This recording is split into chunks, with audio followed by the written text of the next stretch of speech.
Egyptians believe and think that their operational nuclear plant, which is still in progress, is better than that of the South Africans. Welcome to Solid Finance Podcast, and it's Finance with Abbas. On today's episode, we'll be comparing Egypt's Dabaa to South Africa's Kerberg. Before I continue, do well to like, do well to share, and don't forget to subscribe to our YouTube channel, Solid Finance Podcast, for more finance content like this. Today, we're looking at a high-stake chess match between South Africa and Egypt. Egypt is building a $30 billion nuclear city from scratch, while the pioneers, South Africans, are still fighting to keep their 40-year-old reactors moving and avoiding it from retiring. Egypt has assigned about 1.8 billion in clean energy. I'd like us to watch this video. Two massive clean energy deals worth around $1.8 billion have been signed. The goal? Reliable 24-hour clean electricity, not just daytime solar. The first deal is Energy Valley in Minya. It pairs 1.7 gigawatts of solar power with huge battery storage spread across Minya, Qinna, and Alexandria. I'd like us to take some comments from the comment section. Goldhan says, "Hail Egypt, greetings from Pharaoh's womb,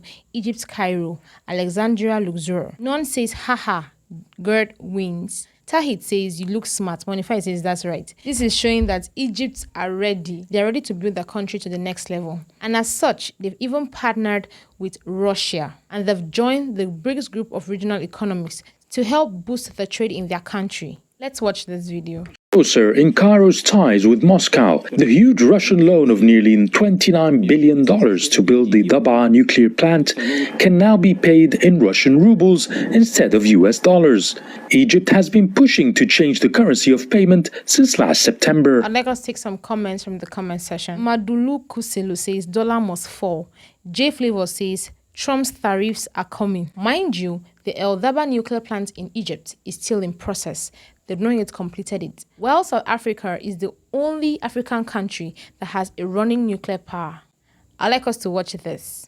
And now, somewhat surprisingly, South Africa is again looking at potentially expanding its nuclear power stations. Under the country's latest electricity roadmap, government is exploring the possibility of adding about 5,200 megawatts of new nuclear capacity over the coming decades. I'd like us to take some comments from the comment section. Into Nature says, "Weren't they planning for this for the last 15 to 20 years? John Dice Eye says, "Simple solution, sell Eskom's fleet of coal-burning power stations and guarantee buyback of electricity with penalties for operators for downtime. Allow new power generators to come in with guaranteed buyback for a fixed price over a fixed period of time. This will allow economy to grow as companies will execute plans to produce goods in the country as they will be reliable and cheap electricity." In South Africa, to fund this transition and pay off Eskom is a lot of money. I'm talking about a $20 billion debt. As of April 2026, the price of electricity in South Africa has gone higher. Let's watch this video. Africa electricity is increasing with 8%. Also take into account that the fuel is increasing with the highest increase in the history of South Africa.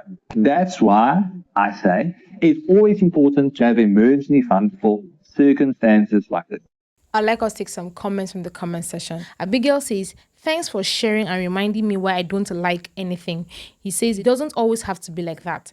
Henko says, "Why should we be prepared for this crazy decision that was made for us?" He says, "Hi Henko, you are the only person who can save yourself. The government, the bank, and your family can't do it for you. You must take charge and help yourself."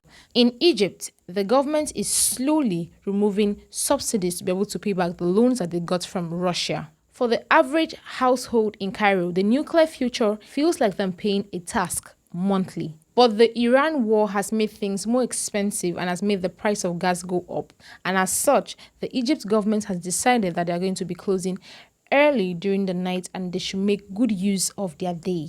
Let's watch this video. Shutting down early. Starting March 28th, malls, cafes, shops, restaurants, they're all closing at 9 p.m. on weekdays and 10 p.m. on the weekend. Prime Minister Mustafa Madbouli announced the decision to reduce energy consumption because Egypt's energy costs have gone way up. I'd like us to take some comments. MG says, "MC Donald's Alexandra at 8:48 p.m.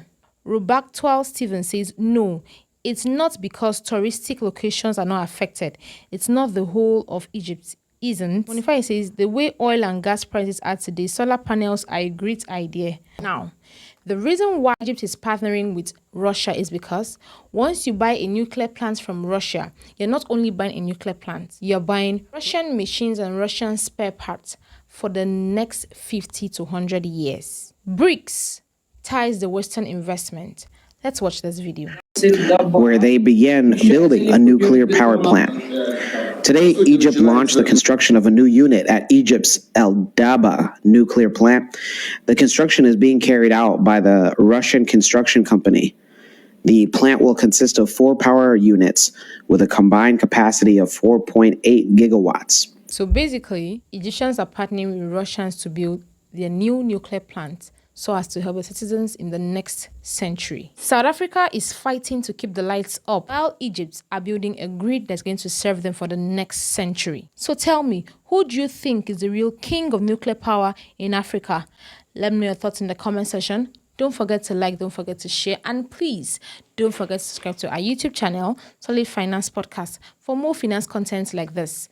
Until next time, bye for now.